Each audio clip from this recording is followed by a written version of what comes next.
Okay, welcome everybody to another unrequested diatribe or lecture by me.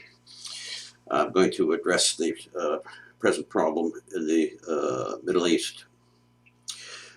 Let's start with the complaints that Hamas has, that they've stated as the reason for sending thousands of rockets into Israel, trying to kill as many civilians and people as possible. Uh, the rockets, I'll remind you, do not discriminate between old, young, uh, soldier, or layperson. Uh, but in any case, the complaints were one, people were being evicted from homes in East Jerusalem.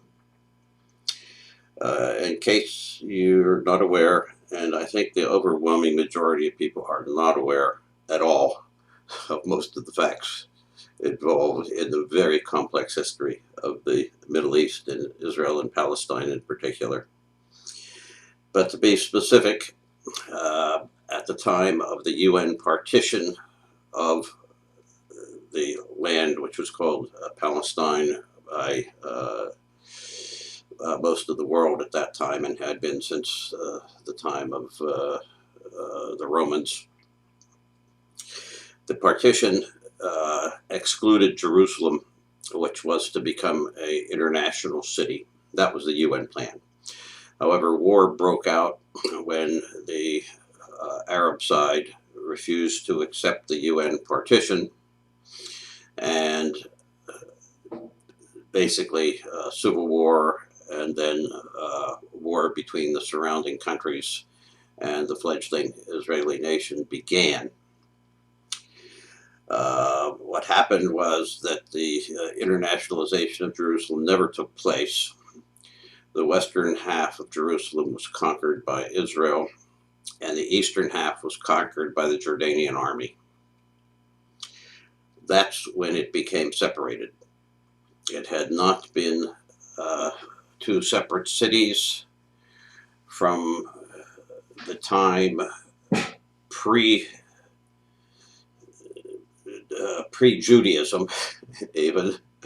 There was a city there, and it was one city, all the way up till about approximately 1947 or so. It was one city. It became two cities only as a result of a war. Now, in the western half of the city that Israel conquered, there's a very mixed population. There are Jews and many Muslims who live there. In the eastern part of Jerusalem, Jews were driven out or killed, but they were expelled, every single one of them, so that every Jew in East Jerusalem lost their property to the Muslim Jordanian conquerors. Now you flip forward, and we have some of the Jews who were evicted from East Jerusalem claiming their property back. Some have bought property there and have problems with some of the Arab tenants who either don't pay the rent or insist that the property is theirs. And it's not that they don't have a proof, not a proof, a point. If you think about it, one of the major Palestinian gripes is the fact that many were displaced from their homes and they want that land back. But it's okay for Palestinians to want their land back, even though they weren't quite forcefully exiled the way the Jews were from East Jerusalem.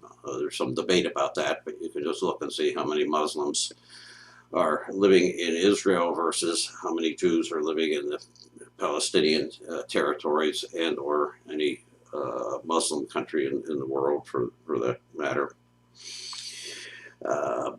So in any case, legal disputes developed over whose property it was, And it went through the courts in Israel, and they basically decided against the Arabs who were either not paying their rent or being evicted from property that they thought they owned, but there were owners that had proof of ownership from before. Now, this is a debatable, court decision. So we live with Supreme Court decisions that half the nation, and sometimes more than half the nation, may not agree with. But our normal response is not to send rockets into Washington, D.C. With the recent exception of what almost approached that. But the typical response is you don't declare war because you don't like a legal decision in another country. But that's what happened. The Gazan, controlled by Hamas, began sending thousands of rockets into Israel, protesting that, and supposedly also that there was too much Israeli military presence around the Al-Aqsa Mosque. Well, first, we'll review a little history there. There's very good evidence that the Al-Aqsa Mosque exists because the Muslim conquerors tore down what was left of the Jewish temple and built the mosque on top of it. This is, by the way, a very normal Muslim practice. When they conquer an area, they'll take down church, any house of worship, they'll tear it down and build a mosque there instead. Which, as conquerors, I guess they have the right to do that. But the mosque lies within Israel's control, and even was before East Jerusalem was recaptured by the Jewish army. The Israeli police and military generally try to avoid any consternation because they're very aware that that's a sensitive area. But sometimes riotous protests develop, people are attacked, and the police interfere. But let's presume that the police overreacted. Is that a reason to try to kill as many people with launching rockets into the country? It appears that the world has totally lost their mind because they keep talking about the fact that there's no parity in this war, that there are more Palestinian victims of it than Israeli, which is absolutely true. But the idea of war is not to provide balance. No war is fought to provide balance. The United States didn't say, well, let's see, the Germans killed 20,000 people in the last month, we will kill 20,000 Germans. The idea of war is basically to win it, which in the case of Israel means to punish Hamas sufficiently so that they will think twice about starting a war over the fact that they have some disagreements with how Israel has behaved in terms of their law or their police force.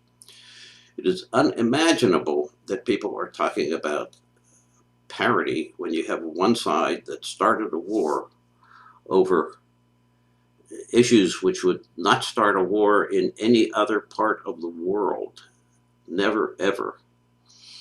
You know, we object to a lot of things that China does, but we haven't started launching rockets at their cities to say we disagree with your legal decisions. We haven't declared war on Russia because we disagree with things that they do. And Israel does not attack Palestinian territories because of what Palestinians do inside their own territory. They're being attacked because they attacked Israel first with intent to kill people. Uh, it's unbelievable the amount of denial, obfuscation that goes on with the press. Um, Now, let me say lastly that I am not unsympathetic totally to the Palestinian complaints. They have legitimate complaints. Everybody in this world has some legitimate complaints, for that matter, about one thing or another. The question is, how do you address your complaints? One way is to kill the other side. The other way is to try to find a negotiable settlement. And Hamas's position is the only settlement that they will accept is the total destruction of Israel.